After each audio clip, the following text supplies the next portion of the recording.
The story you're about to hear, shared by Joan's guest, will be a story from someone's life, their personal experience. By learning from stories just like this, Three Hawks Haven is able to create beautiful and moving e-cards that can really touch someone's heart. In times of celebration or in the tougher times of life, Three Hawks Haven has e-cards for most any occasion, including some you just can't find anywhere else.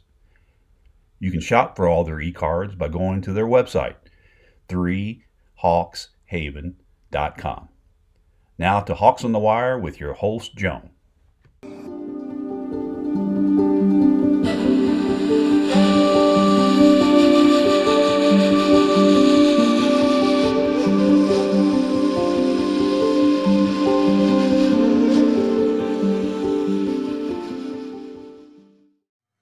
Okay, and now we are here with Valerie. How are you doing, beautiful girl? I'm great. How are you today? I'm good, and I want to thank you so much for joining us today. Would you like to tell us a little bit about yourself? Of course, of course. So thank you for having me. So I'm Valerie. I live in Louisville, Kentucky. I'm married and I'm a mom of three children who are 7, 5, and 3. And I work full time. And so I'm just really busy and it's just a lot of fun. Every day is a real big, from morning to night. Yes, you are busy. Kids ready and working and school and all that fun stuff. Busy girl.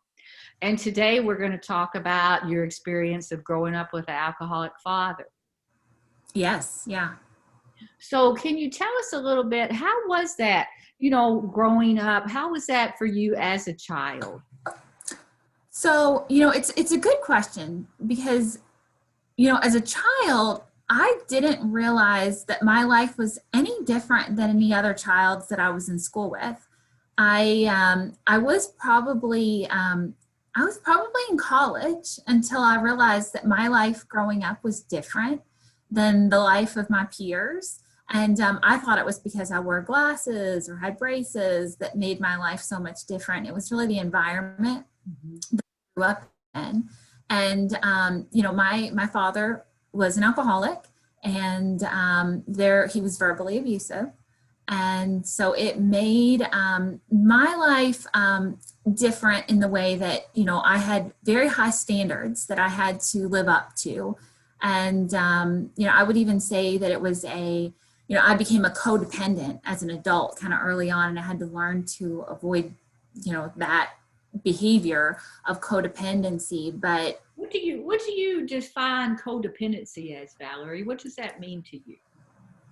So what I would say is, codependent for me was needing the approval of someone else and needing somebody else to give me that approval, or even needing that verbal abuse, that type of feedback, and being able to live my life without needing approval from somebody else and not needing somebody to give me even negative feedback, and expecting that the negative feedback wasn't normal, right? Like, it's not normal to go through your life and be told that you're not going to be successful, or that you don't think that you're going to be able to achieve what you want, or to be told by your father that you're not beautiful or pretty.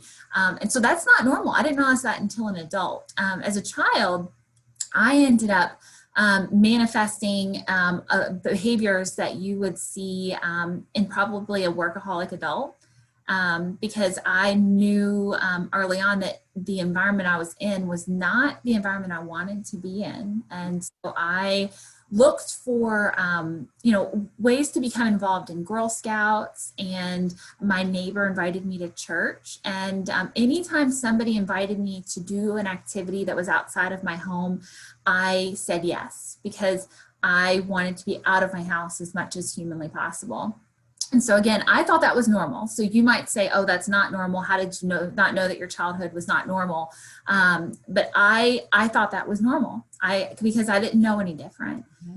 So I spent as much time doing outside activities as I could. I joined as many academic clubs as I could. I took on as many jobs as I could, just to try to, find ways to be kind of outside of my house with other people.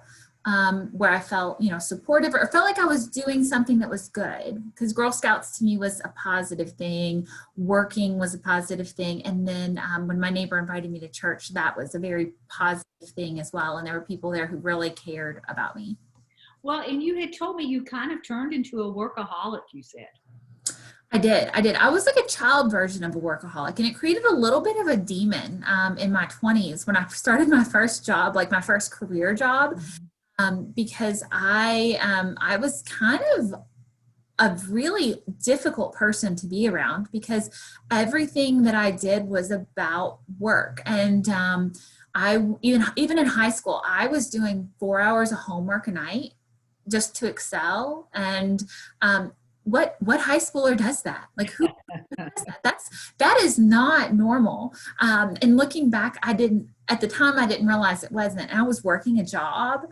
And so I was very involved. And, the workaholic part of it came in where, I didn't have a lot of friends. And I didn't have a lot of friends because if the friendship that I had with you didn't help me achieve a particular goal that I had set forth for myself, it wasn't worth my time. So it's honestly a miracle that I ever got married because it's one of those where it's like, how did that really ever even happen? Well, and you had told me that you found out that your peers really didn't like you. And I have a hard time, I've gotten to know you, beautiful girl. I cannot imagine your peers not really liking you, but you learned from that, you said. I did. And so it was really my first job out of college, the one where I became the really relentless adult workaholic. And I learned that it was through one of those surveys where your peers tell you about you and they tell you how much, all the things you need to do better and all the things that, you do really great. And the list of things that they didn't think I did very well was really long. And I had a hard time because it was feedback around Valerie's too perfect, or, she works too much, or she's always trying to be the best, or she always wants to know that she's the smartest in the room. And so those are very much to me workaholic tendencies around always wanting to excel, always wanting to be the best. And even when I didn't know the answer, because of the household I grew up in, I could never say I was wrong. I could never admit that I didn't know the answer because that was not an acceptable answer growing up. And as an adult in the adult world, I didn't realize it was okay to say, I don't know. And so I had to learn, through my marriage and through my adult career that I don't know is an acceptable answer if you really don't know the answer. And so I try to practice that with my children now. But I didn't know that. I always thought I had to know or at least pretend to exhibit the knowledge that I thought people wanted to see. And so it took a lot of work for me to remember that I need to show up as me and not the person that I think people want me to be. Exactly. And so did your boss at that time, she took that survey and kind of went over it with you and discussed that with you? She did. So she was amazing. And so she actually, at that point, I had worked with her for a couple of years at that point. And so we had developed a really good working relationship. And so she was able to give me some really honest feedback. I would call her, she was the truth teller. She was able to hold up a mirror and really kind of show me what the other people were seeing when they look at me. And she's the first person that introduced me to Al-Anon. And so Al-Anon is for individuals who grew up or have someone they love who are in a substance abuse situation. And she recognized those behaviors in me and knew that I had some experiences in my earlier life. And she recommended that I go. And I went to a few different meetings, and there was one for adult children that I just, I really connected with. I walked into the room, and I think I finally walked into a room and I felt like people saw me, what I had been through. I was in a room with people who knew me and knew what it was like to be me and live my life experiences. And that's when I felt like this is where I'm supposed to be. And so I am forever indebted to her. And I don't know that she'll ever know that. But because of that moment in time, my life had been forever changed at that point. And even looking back as a child, that neighbor who invited me to go to church, it's interesting as you look back, right? Because I think, and Al and I would call it our higher power. For me, it is my God. And, you look back on these experiences through your life and you think, okay, my God has put people in my path who have intentionally helped to influence, how I've ended up in the world that I'm in today. And it's my neighbor who invited me to church. And, and it's this boss who encouraged me to go to Al-Anon. And so I'll tell you a story really quickly if you don't mind. So I'm going to ramble for a minute, but I'll get to a good point in a second. So, if I think back to, my neighbor who invited me to church, if I hadn't grown up in a home that was one that I wanted to get away from, I probably wouldn't have said yes if it was a happy place. But I said yes. And so through that experience, I joined the youth group. I was at church as much as I could because I wanted to be at church. And, through that youth group, I became friends. That's the place where I probably met my closest friends. And there was a guy there who I became very, very close friends with. And even in high school, I would call him my best friend. In college, we started dating. And now we're married. Mm-hmm.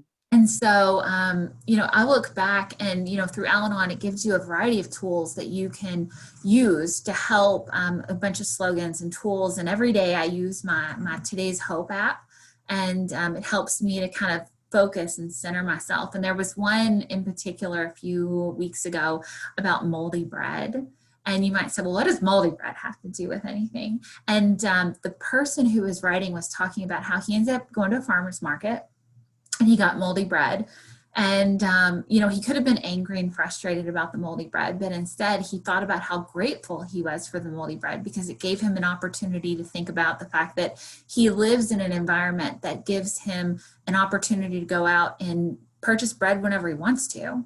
Like he could go to the grocery store anytime he wants to. And it gave him an opportunity to reflect on all the things that he has and all the things he has to be thankful for. And if he hadn't had that moldy bread, he wouldn't have had that opportunity to reflect.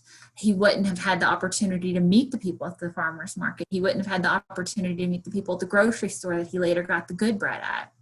And I think about the moldy bread as being my dad.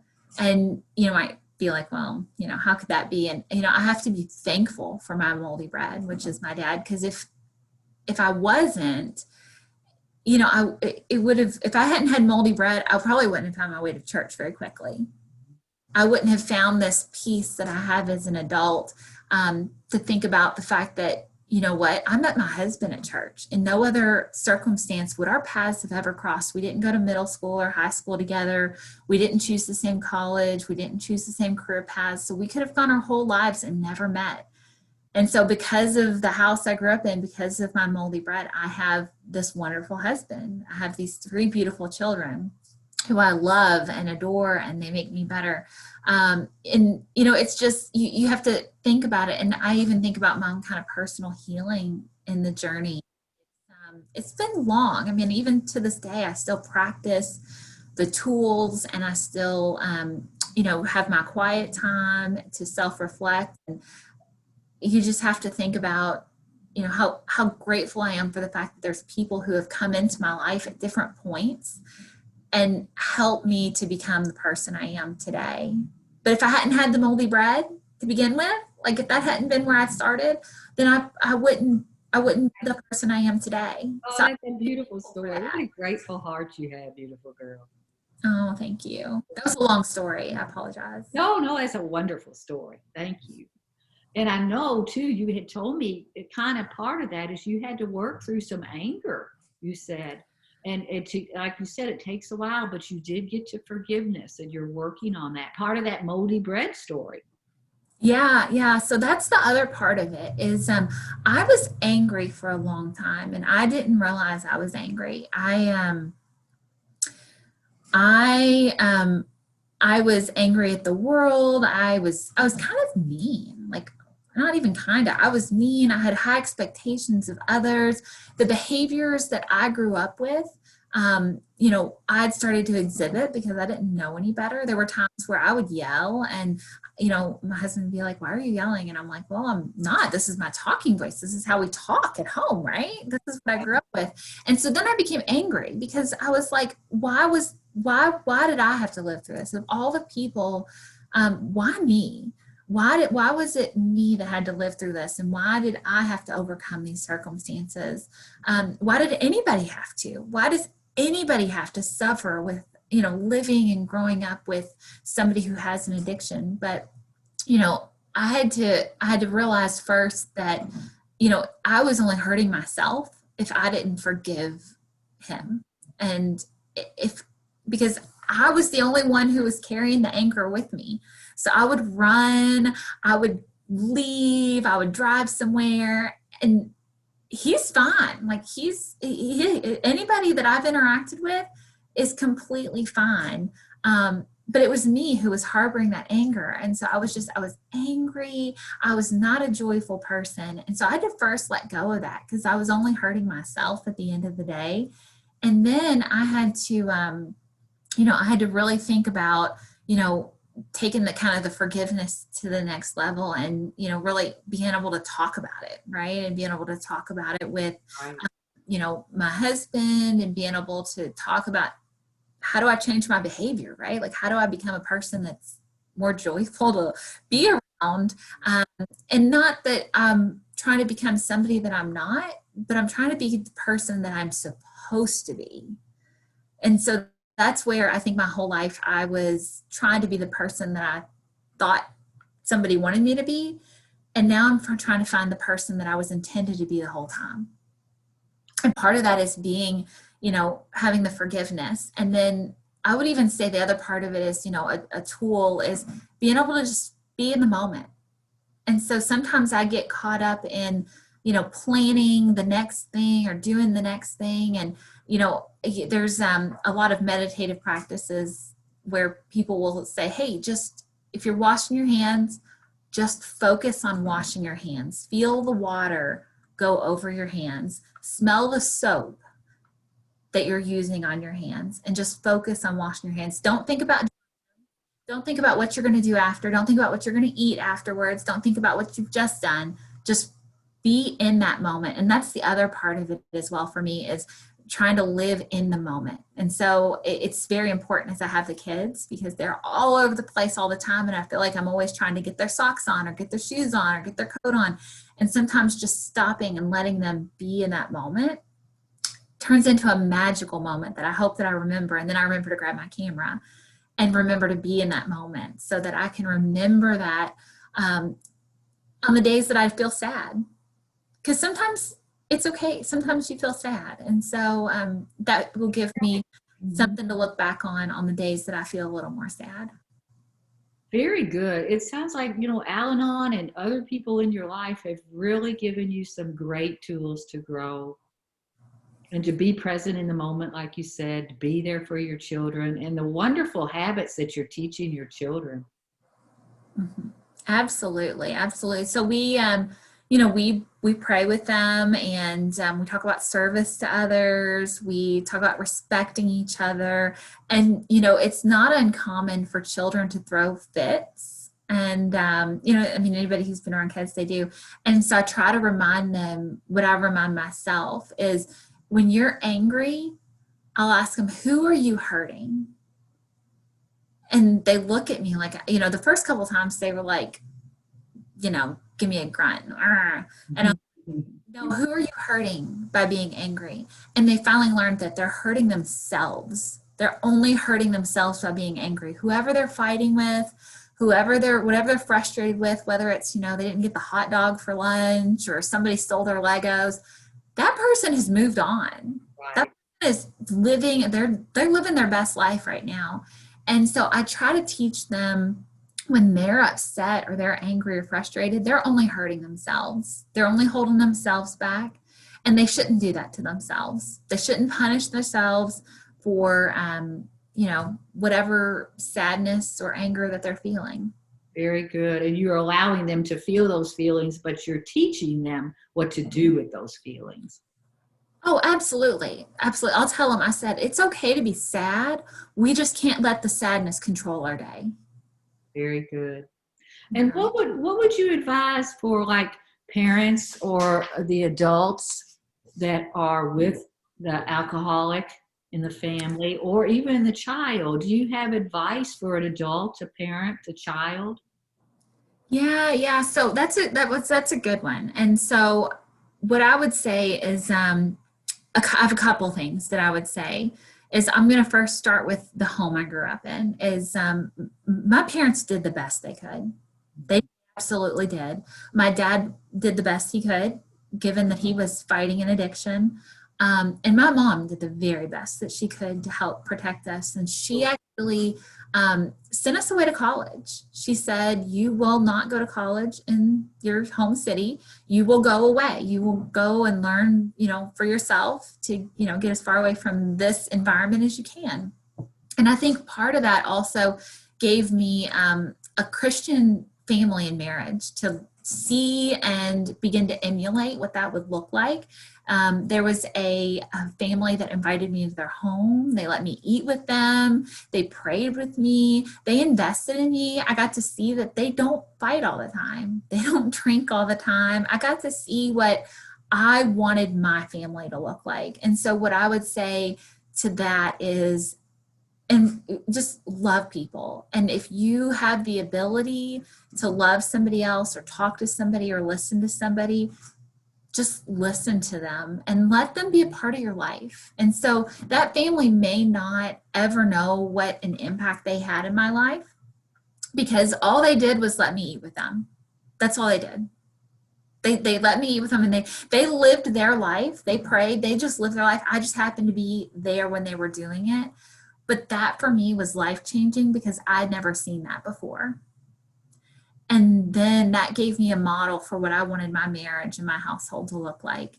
And so my advice would be is let people into your house, let people in. And I know it's COVID times right now, and I'm going to touch on that in just a second, but let people into your life, let people be a part of who you are, let them see what you are, let them see who you are, let them see how you live. Love on them, interact with them, share a meal with them when it's safe to do so. But I would say that's one piece of advice I would give. The whole COVID situation right now has made this year, and I expect going into next year, very, very different for a lot of people. And, going back into March and April, my kids started to do school at home. And so that was very different for us. And my heart broke for all the kids who are probably growing up in an environment that was similar to what I was growing up in, because I know that I'm not the only one. Al-Anon told me I was not special because I had the tools. I had lots of people who had already come before me and who will come after me. And so my heart broke for those kids who are now home more with families who are creating an environment that's not the most positive environment. And so my advice for somebody, even in this environment would be is if you know a kid or a spouse or somebody, reach out to them, see how they're doing, listen to their story. You may have to call them 3 or 4 times before they'll tell you honestly how they're doing, because that's part of also building a relationship. And I would say build a relationship with them, because that's what the people who came into my life did with me. And I will tell you, the first time you ask me how I'm doing, I'm not going to tell you anything different than I'm doing great. And the second time you ask me, I'm still going to be doing great. And the third and fourth time, I might tell you that I'm not doing so great, which is going to be a more honest answer, because you're starting to build a relationship with me. So I would say build a relationship with people. You don't know what they're going through or what they've been through. And you may not feel like that checking in on somebody is going to ever make a difference or that you ever did anything. But to the person on the other side, it may mean the world to them. And it may be the difference between them being able to try another day or them being able to come out on the other side of this and being an adult who's able to get back to society and find forgiveness. And so if I didn't have those people in my life, I'm I'm confident that I wouldn't have found this peace and this forgiveness and as an adult. Because reading through and being involved in Al-Anon, there's people who have lived much longer than me who are still looking for that peace and that forgiveness that I've been able to find. So my advice would be is build a relationship with people, pick your 2 or 3 people you're going to positively impact and check on them. If they say they're doing great, ask them again. If they say they're doing great, ask them again. And, if you're living in that environment, my advice would be find someone who cares about you. Find whatever you have to do, find somebody who can be a positive impact on your life through the Girl Scouts, through church, through your higher power, through a neighbor who cares about you. Find someone who genuinely will listen to your story and be there for you and check on you. And that would be my advice if you're growing up in that environment. Well, thank you, Valerie. This has been a wonderful, wonderful podcast interview with you. And I just thank thank you, you, beautiful girl, for sharing so well. And I know our listeners really appreciate you. Oh, well, thank you for letting me. And I just hope that through the words and the stories that I've told today, someone will listen and their life will be positively impacted in some way. Yes. And I will hope that with you, beautiful girl. Yeah. And I want to thank our dear listeners for listening once again. You are so very special. And if you would like to think about joining us sometime and interview on our podcast, please go to our website, 3hawkshaven.com, and you can see where you could submit your email there. And remember, when you share your humanity, you share the possibility to heal. Thank you.